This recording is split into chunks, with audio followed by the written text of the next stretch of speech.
नमस्ते दोस्तों, भाइयों और बहनों। ज्योतिषीय जानकारी में अभी तक हमने सूर्यदेव और चंद्रदेव के बारे में समझने की कोशिश की थी। आज आगे बढ़ते हैं, ग्रह परिचय के इसी क्रम में बात करते हैं एक ऐसे प्लैनेट की जो व्यक्ति के साहस, पराक्रम, शक्ति और ऊर्जा के कारक है। कोई कितना निडर या साहसी है, ये उन पर ही डिपेंड करता है। ग्रहों में सेनापति के नाम से जाने जाते हैं और इन्हें हम लोग मंगल देव कहते हैं। सौर मंडल में ये चौथे नंबर पर यानी पृथ्वी की कक्षा के बाद आते हैं। साइज में बहुत बड़े नहीं हैं। आयरन ऑक्साइड हेमेटाइट के प्रेजेंस के कारण लाल रंग के हैं। एक दिन मंगल पर बस पृथ्वी से करीब 40 मिनट ज़्यादा होता है और 687 दिनों में वहाँ पर एक वर्ष होता है। इसके 2 चंद्रमा हैं। वैज्ञानिक वहाँ के बारे में जानने की काफ़ी कोशिश करते हैं और आप सब जानते ही हैं कि अपने देश के मंगलयान का योगदान भी इसमें शामिल है, इस उम्मीद से कि वहाँ भी पृथ्वी जैसी जलवायु मिले। एस्ट्रोलॉजिकली मंगल बहुत ही पावरफुल प्लैनेट है। इनके शुभ प्रभाव से जैसा बता ही चुका हूँ, व्यक्ति निडर और साहसी होते हैं। नेतृत्व क्षमता बहुत प्रभावशाली होती है। यूनिफॉर्म वाले जॉब इन्हें बहुत पसंद होते हैं, यानी फौज में, पुलिस में, डॉक्टर, सर्जन, प्लेयर्स, इनमें बहुत एनर्जी होती है, वो भी अदम्य। इसलिए सही डायरेक्शन होना बहुत ज़रूरी है। यानी इसका उल्टा प्रभाव या अशुभ प्रभाव व्यक्ति को गुस्सैल, हिंसक, हठी और कभी कभी असामाजिक कार्यों की ओर प्रेरित कर सकता है। जिद्दी होना तो बहुत कॉमन स्वभाव है। अच्छे और गलत दोनों तरह के कार्य में इनको एक जिद होती है। अशुभ प्रभाव वाले व्यक्ति अनजाने भय से ग्रसित होते हैं और अहंकार भी बढ़ जाता है। अगर अशुभ का स्वभाव वाणी से हो तो वाणी दोष होता है और ऐसे लोग कटु वचन बोलकर दुख के भागी बनते हैं और संबंधों में दरार पैदा कर लेते हैं। मंगल से बना हुआ मांगलिक दोष हमारे देश में बहुत प्रसिद्ध है और इसे ऐसा समझा जाता है कि इसकी वजह से शादी संबंधी डिफिकल्टी होती है, शादी में देर होती है, पार्टनर की सेहत पर आशंका भी हो जाती है। कुंडली के लगन चार्ट या चंद्रमा के चार्ट में अगर इनका प्रेजेंस पहले, चौथे, 7वें, 8वें और 12वें घर में हो तो व्यक्ति मांगलिक समझा जाता है। कुछ ज्योतिषी दूसरे घर में मंगल के प्रेजेंस को मांगलिक दोष मानते हैं। देखिए, इस वीडियो में हम लोग जो भी डिस्कशन करते हैं और इन्फॉर्मेशन के लिए होता है, अपनी कुंडली में मंगल को मांगलिक देखकर या किसी ऐसे प्लेस में बैठे देखकर कुछ निष्कर्ष नहीं निकालना चाहिए, क्योंकि रिजल्ट बहुत अलग अलग कारणों पर निर्भर करता है। सैकड़ों परम्यूटेशन कॉम्बिनेशन होते हैं और ये सब दोष काफ़ी स्थिति में कट जाते हैं। इसलिए किसी विद्वान ज्योतिषी की सलाह से ही कुछ समझें, अगर कुछ विशेष कष्ट मालूम होता है तो। आगे बढ़ते हैं। ये लाल रंग के प्लैनेट हैं। लाल रंग या ऑरेंज या फिर बटर स्कॉच का कलर भी समझते हैं। कुंडली के तीसरे एवं छठे हाउस के कारक हैं, यानी किसी भी काम के लिए अथक प्रयास करते हैं अगर तीसरे में है तो, और 6th हाउस में शत्रुओं को मात देते हैं। मेष राशि और वृश्चिक राशि यानी एरीज एंड स्कॉर्पियो 1 नंबर और 8 नंबर, ये दोनों राशि के स्वामी ग्रह हैं। मकर राशि यानी कि कैप्रिकॉन 10 नंबर पे 28 डिग्री पे ये उच्च होते हैं और कर्क यानी कि कैंसर 4 नंबर में ये नीच के होते हैं। एक राशि से दूसरे राशि में जाने में करीब 45 दिन का समय लगता है और तकरीबन साल में एक आध बार वक्री होते हैं। सूर्य और चंद्रमा के दोस्त हैं। राहु केतु शनि के साथ ज़्यादा खुश नहीं रहते और अंगारक दोष का निर्माण करते हैं। वीपन्स यानी अस्त्रों के कारक ग्रह हैं। रक्त से गहरा संबंध है। होमोग्लोबिन पर खासा असर होता है। ऑपरेशन या सर्जरी की सफलता इन पर डिपेंड करती है और अपनी जगह से चौथी, 7वें और 8वें घर पर इनकी दृष्टि रहती है। 10वें घर में बहुत बली होते हैं और ऐसे व्यक्ति को कुल दीपक योग कहा जाता है। नौकरी में बहुत अच्छा पद और प्रभावशाली नेतृत्व इनकी देन है।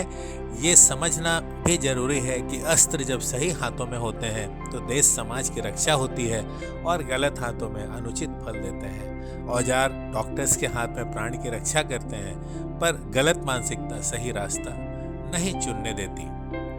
फोड़ा, फुंसी, अल्सर, ट्यूमर्स, खुजली, ज्यादा रक्त प्रभाव, ये सब में भी मंगल का कारण होता है। ये फायर एलिमेंट है और अगर इनका प्रभाव समराइज करें तो आप ये समझिए कि security, soldier, sword, arms and ammunition, police, army, uniform, discipline, abusive language, rage, anger, rivalry, conflicts, कड़क मसाले, एक्सीडेंट्स, चोर, गुंडे, टेररिस्ट, सर्जिकल इक्विपमेंट, ये सब इनके अधिकार में आते हैं। मसल्स पर भी इनका अधिकार है। मसूर की दाल बहुत प्रिय है, इसलिए खराब मंगल होने पे इसका दान करते हैं। चित्रा, धनिष्ठा और मृगशिरा नक्षत्र के स्वामी ग्रह हैं। मूंगा इनका रत्न है और कॉपर मेटल है, पर मूंगा को कभी भी बिना किसी ज्योतिषीय सलाह के धारण न करें। ये फाइट फॉर जस्टिस करते हैं, इनके थिंकिंग गुड मोरल वैल्यूज पे काम करते हैं। कर्क और सिंह लगन के लिए ये बड़े योग कारक प्लैनेट हैं। तुला लगन के लिए उतने अच्छे नहीं होते, मारक हो जाते हैं। सूर्य के नजदीक आने पर कंबस्ट या अस्त हो जाते हैं, सूर्य से 17 डिग्री की अगर पीछे हो तो, और राजसिक नेचर है। मंगलवार इनका दिन है। हनुमान जी की पूजा अत्यंत आवश्यक है। साथ में भगवान कार्तिकेय की पूजा भी करनी चाहिए। भूमि पुत्र भी इन्हें कहते हैं और उज्जैन के मंगलनाथ मंदिर में या अंगारक मंदिर में इनकी शांति की जाती है। इनकी वजह से साहस मिलता है, अच्छा परिवार जीवन मिलता है। रिश्तों में भाइयों के कारक ग्रह हैं, इसलिए खराब मंगल भाइयों में खटास पैदा करता है। और उसके साथ ही साथ ये प्रॉपर्टी के भी कारक ग्रह हैं। बिना इनके आशीर्वाद के प्रॉपर्टी का मिलना बहुत मुश्किल है। लोन, वाद विवाद, कलह, कोर्ट कचहरी, शादी, ये सब में जो बाधाएं हैं ये सब इनके कारण ही होते हैं। तो हम लोग समझ सकते हैं कि अगर जीवन में साहस, शांति, आत्मविश्वास, अच्छा स्वास्थ्य, लंबी उम्र, गौरवपूर्ण शारीरिक स्वास्थ्य चाहिए तो मंगल देव का पूजन ज्ञान कितना जरूरी है। ये फाइटर हैं, प्रोटेक्टर हैं, इनमें करेज है, इनमें विल पावर है। मंगलवार को हनुमान जी का दर्शन, नित्य हनुमान चालीसा और एक मंत्र ओम अंगारकाय नमः का प्रतिदिन 108 बार जाप, मंगलवार को सुंदरकांड का पाठ, ये सब इनके बड़े नेचुरल से उपाय हैं। हम सबके जीवन में ये असीम ऊंचाइयां दे सकते हैं। और ये करने के लिए आपको ये जानना बिल्कुल भी जरूरी नहीं है कि मंगल अच्छा है या खराब है।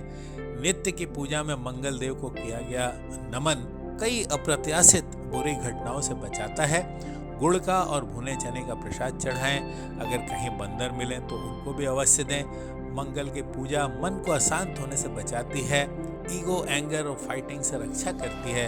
ये आपको फुर्तीला बनाती है। बड़े एक्टिव होते हैं ये लोग और फियरलेस होना तो इनका मेन गुण है। अपने एज से कम उम्र के दिखते हैं, बहुत स्मार्ट होते हैं और नेगेटिव एनर्जी से भी बचे रहते हैं। अपोजिट सेक्स को बहुत प्रिय होते हैं और डिजायर टू विन, कॉम्पिटिटिवनेस इनके अंदर बहुत होता है। इसलिए अच्छे खिलाड़ी होते हैं और हर चीज़ में फर्स्ट होना चाहते हैं, अपने फील्ड में बेस्ट होना चाहते हैं। लगन ऐसी लगती है कि ये अपने काम को किसी भी हाल में छोड़ते नहीं। और खराब मंगल सेक्सुअल डिजायर्स को भी काफ़ी ज़्यादा बढ़ाता है। अगर हम लोग थोड़ा सा न्यूमरोलॉजी की भी बात करें तो ये 9, 18 और 27 यानी इस दिन जन्मे लोगों का जिनका कि मूलांक 9 है उसके ऊपर इनका असर ज़्यादा रहता है। और अगर किसी का डेस्टिनी नंबर जो दिन, महीने और साल को जोड़ने के बाद बनते हैं वो भी अगर 9 है तो फिर उस पर भी इनका असर बहुत ज़्यादा रहता है। 9 नंबर में चूँकि धनु राशि भी होती है तो इसलिए धनु राशि वाले भी लोग जिनकी राशि है या जिनका लगन है उन पर भी मंगल का प्रभाव थोड़ा ज़्यादा पाया जाता है। अगले पार्ट में मतलब ज्योतिष के रोचक तथ्यों के क्रम में और समझते हैं कि किस्मत का साथ हर दिन हमको कैसा मिले। इस संबंध में आज थोड़ी सी जानकारी पंचांग के बारे में जानते हैं कि पंचांग क्या है। हम लोग हमेशा ये सुनते रहते हैं पंचांग में काफ़ी ज़्यादा इंफॉर्मेशन होता है। ये एक तरह का हिंदू कैलेंडर है, भारतीय काल दर्शक है और ये बहुत ही साइंटिफिक तरीके से बनाया जाता है। 5 अंग हैं इसके, तिथि, नक्षत्र, योग, करण और वार, और ये सूर्य चंद्रमा के डिस्टेंस और डिग्री के अंतर पे बनता है। ऐसे तो इससे आपको इतनी रोचक जानकारियाँ मिल सकती हैं कि उसके बारे में बात करने में काफ़ी समय लगेगा। आज सिर्फ उसके एक अंग की बात करते हैं जिसे वार कहते हैं। समझने में आसानी होगी क्योंकि ये कॉमन है और हम लोग सब जानते हैं कि वार जो हैं वो 7 होते हैं: रविवार, सोमवार, मंगलवार, बुधवार, गुरुवार, शुक्रवार और शनिवार। और ये सभी 7 ग्रहों के नाम पर ही होते हैं और हम बहुत आसानी से समझ सकते हैं कि इस दिन के स्वामी कौन है। जैसे रविवार के सूर्य, सोमवार के चंद्र, मंगलवार के मंगल, बुधवार के बुध, गुरुवार के बृहस्पति, शुक्रवार के शुक्र और शनिदेव शनिवार के। प्रयास करना और फिर प्रयास का फल मिलना, ये दोनों चीज ही हमारी सफलता को निर्धारण करती है। प्रयास हम सभी करते हैं और काफी करते हैं क्योंकि वही हमारे हाथ में होता है। फल अपने हाथ में नहीं होता और फल का मिलना ही किस्मत कहते हैं, जो ईश्वरीय अनुकंपा या उनके आशीर्वाद से मिलता है। पर किस्मत हमारे साथ हर दिन में हम ये थोड़ी सी कोशिश कर सकते हैं कि किस्मत का कुछ परसेंटेज भी हम अपनी ओर खींच पाएं। क्या कर सकते हैं? वार के मालिक को जो पसंद है वो करें। कम से कम कपड़े उस दिन के ऐसे पहन सकते हैं जो उस दिन के स्वामी या मालिक को बहुत पसंद है, तो उनकी कृपा मिलने के चांसेस बढ़ जाते हैं। हमारे वाइब्रेशन को उनके साथ अलाइन करने की कोशिश करते हैं तो इससे हमारे रिजल्ट में कुछ अच्छा होने का परसेंटेज बढ़ जाता है। जैसे चंद्रदेव को सफ़ेद रंग पसंद है तो हम सोमवार को सफ़ेद कपड़े पहन सकते हैं, मंगलवार को लाल कपड़े पहन सकते हैं, बुधवार को हरे कपड़े पहन सकते हैं, गुरुवार को पीले कपड़े पहन सकते हैं, शुक्रवार को पर्पल, पिंक या चटकदार सिल्क कपड़े पहन सकते हैं, शनिवार को काले, ब्लू और भूरे कपड़े पहने जिससे शनि, राहु, केतु तीनों को ये खुश कर पाते हैं। रविवार को फिर से लाल रंग पहने। रंगों की बात जब करते हैं तो ऐसा समझें कि बेस कलर, ये जो कलर अभी हम लोगों ने चर्चा किया है, बेस कलर वही पहने, उसमें प्रिंट, चेक्स या उसके डिफरेंट शेड्स, डिजाइन पहन सकते हैं। अगर आपको कोई कलर बिल्कुल ही पसंद नहीं है या उसको एकदम नहीं पहन सकते तो उस रंग का रुमाल रख लें। देखिए ये बहुत इम्पोर्टेंट इसलिए भी है क्योंकि जो ग्रहों के रत्न भी होते हैं वो रत्न भी उसी रंग के होते हैं। रंग बहुत मैटर करता है और अगर वही रंग, वही कलर हमारे कपड़ों का हो तो हम समझ सकते हैं कि इसका भी प्रभाव अच्छा ही होगा। एक कोशिश तो कर सकते हैं ताकि हमें किस्मत का साथ हर दिन जरूर मिले। अब रुकता हूँ और आशा करता हूँ कि आप लोग को ये थोड़ी जानकारी ज़रूर अच्छी लगी होगी। कृपया लाइक, शेयर एंड सब्सक्राइब करें, अपने जान पहचान वालों को भेजें ताकि उनकी भी जानकारी बढ़ सके और वो भी इसका फ़ायदा उठाकर आने वाले कुछ गलत समय से बच सकें। ज्योतिष में रुचि बढ़े और सब लोग अपने जीवन को जितना हो सके समृद्ध बना सकें, ऐसी आशा के साथ आज के लिए विदा लेता हूँ। नमस्कार एवं धन्यवाद।